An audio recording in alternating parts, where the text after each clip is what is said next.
What's up guys, my name is Elden and welcome back to another art video. Today's art video is going to be a little bit different. It is going to be on a character that I created solely for my manga slash comic.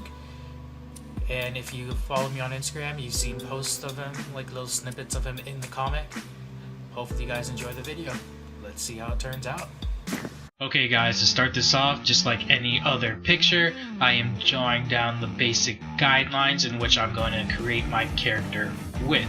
But because I know what the character's build is like and what position I already know ahead of time, I want to draw ahead of time, I actually just skip some of the layout and just keep on going with the flow of what I imagined him to be doing in this picture.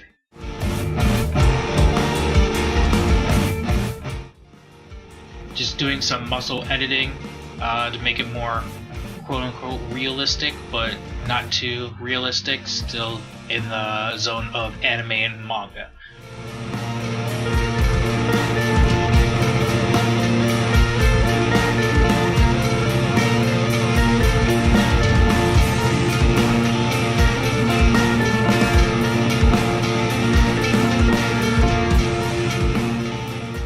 Now, like I said in my creating a character from scratch video, that I usually do the eyes and face first, and that holds true. As you can see here, I am going and doing the face first, because after you get everything else done, it kind of doesn't fit if the face is off, so you want to do the face first and then work the entire kind of pose, or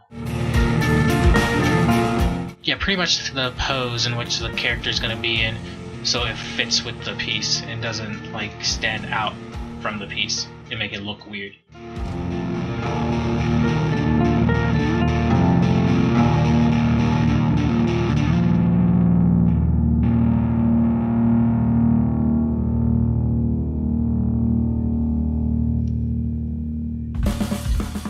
So as I stated earlier, that this character is actually from my manga slash comic that I will hopefully be getting done before the end of next month.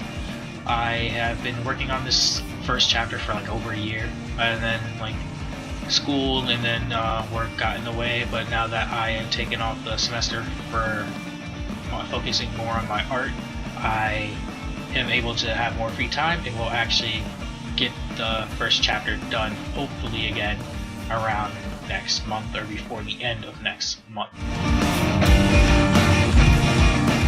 This character is actually one of the first villains that will appear in the series. He's a reoccurring villain, so if you like his design, he'll be back randomly throughout the series, stronger than before, and then go off against the face off against the main character because he will hold a grudge.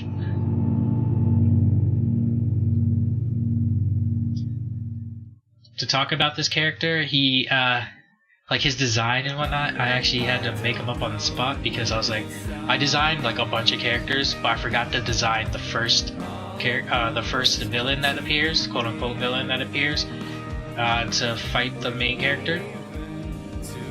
And I was like, oh my god, so I just came up with one on the spot and I liked how it turned out. And I was like, okay, let's use this. Just roll with the flow. And I honestly like how he turned out. He's one of my more favorite designs.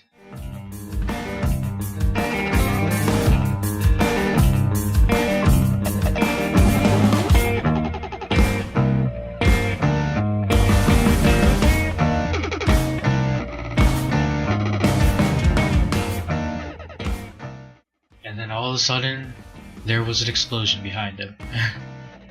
Like, again, if you follow me on Instagram, you could probably tell what his power is, or even if you don't follow me on Instagram, from this picture alone you can tell what the power is. As you saw a little bit earlier, that I had actually dropped a dot on the piece of paper, and it was a pretty big dot, so what I did first was take a Q-tip to absorb most of the ink, and then I went over it with gel pen at first, and then I was like, I'll just use my my white ink, and then I used a brush and then just went over the place with the area that needed to be covered with the white ink to get rid of the dark. splotch. So if you mess up, that's a quick tip to how to fix it. Right now I'm just going through with my G pen and doing all the line work, making sure that certain areas are heavier than others and that other areas aren't as heavy to give it more of a balanced kind of feel.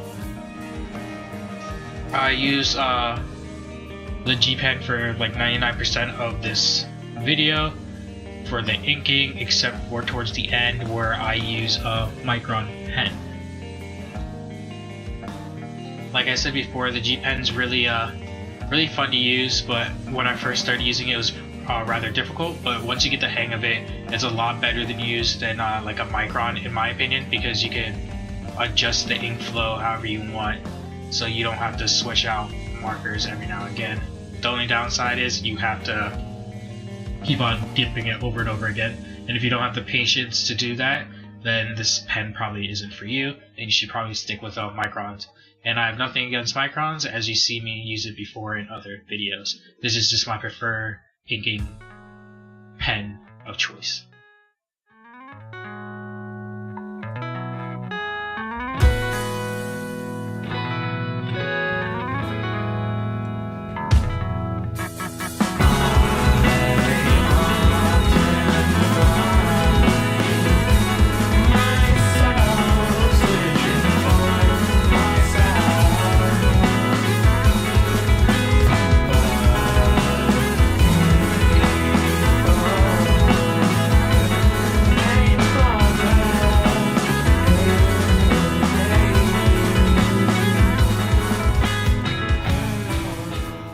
This inking process actually took longer than what I originally anticipated, because I was talking to one of my childhood friends. As you can see me going over to the left and keep on like typing, I'm actually messaging him on my tablet.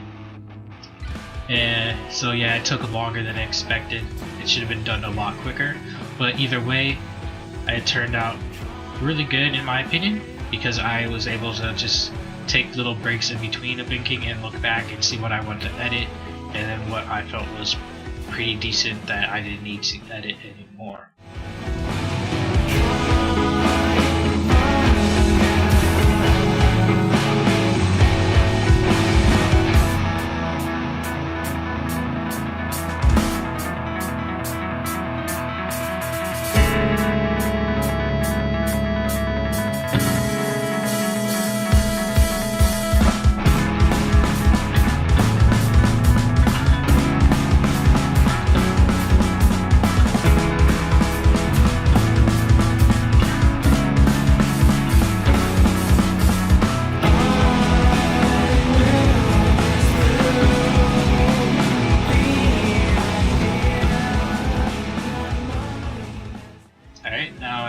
On the background, it is a cloud of dust. I'm not going to say exactly what it is, but it's a cloud of something, or a cloud that was caused by something.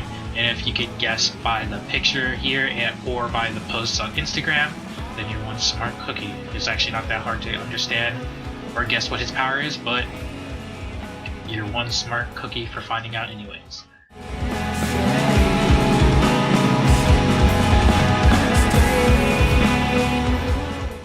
Now for the coloring portion of this video. The colors I used for the skin were Cotton Pearl, E00, and Blush R20. Cotton Pearl is the base that I used for the skin. I did several coats to make it a flat feel, and then after I went through and made everything flat, I went back over with Blush R20, and to make it a little bit darker in certain areas where the skin would over or touch the clothing, or where there would be a fold on the arm or indent that would need to make it a little bit darker. So pretty much just shadows are what I use the blush for. For the hair, I use Lipstick Red for the entire hair because he has just flat, solid color hair. Lipstick Red is R29. This is my favorite red. It's a nice shade of red and I really like it.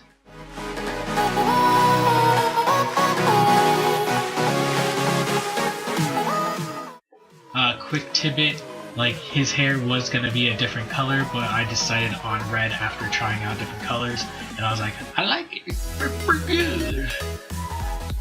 For the pants, I used a color that I actually don't often use, called Abyss Green. It is BG75.